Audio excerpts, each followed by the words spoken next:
मित्रांनो, सकाळचे 5:30 वाजले आणि आमची ट्रेन निघते पंढरपूरवरून। ट्रेन सुटताच काही क्षणात दिसतो हा सुंदर सूर्योदय। त्या कोवळ्या किरणांच्या प्रकाशात रेल्वेच्या खिडकीतून दिसणारे दृश्य खरंच अप्रतिम। आणि बघता बघता आपण पोहोचलो कुरुडवाडी जंक्शनवर। इथून पुढे आमची ट्रेन जबरदस्त स्पीडने धावू लागते। पण अचानकच औसा रोड स्टेशनवर आपली ट्रेन थांबते आणि तिथे आपल्याला क्रॉस होते Latur Pune festival special train म्हणजेच हडपसर एक्सप्रेस।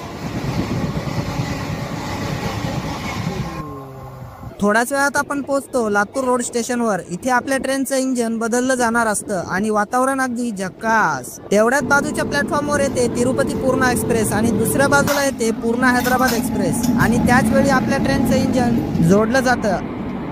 आता आपण तिरुपती पूर्णा एक्सप्रेसला मागे सोडत पुढच्या प्रवासाला निघतो आणि या सुंदर घाटातील नजाऱ्यांचा आनंद घेत अखेर पोहोचतो परळी वैद्यनाथ रेल्वे स्टेशनवर। या ट्रेनचा फुल व्हिडिओ आमच्या चॅनलवर अपलोड झालाय, नक्की पहा। आणि जर तुम्ही चॅनलवर नवीन असाल तर लगेच सबस्क्राईब करा। भेटूयात पुढच्या नव्या रेल्वे सफरीत, तोपर्यंत धन्यवाद।